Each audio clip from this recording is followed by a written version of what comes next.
السلام علیکم۔ دیکھیں، بینک اکاؤنٹ اگر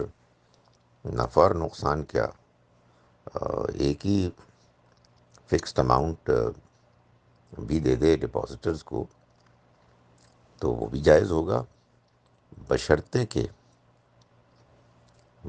کہ دو شرائط پوری ہوں۔ ایک یہ کہ جہاں سے بینک کما رہا ہے وہاں بھی صورتحال یہی ہو کہ جن کو پیسہ دیا جا رہا ہے کاروبار کے لیے،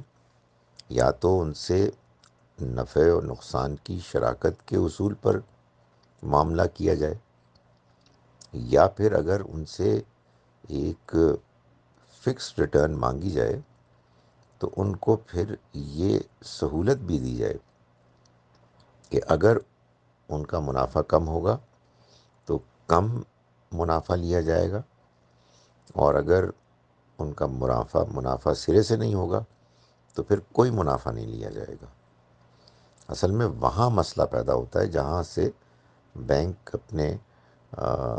کاروبار کرنے والے لوگوں کو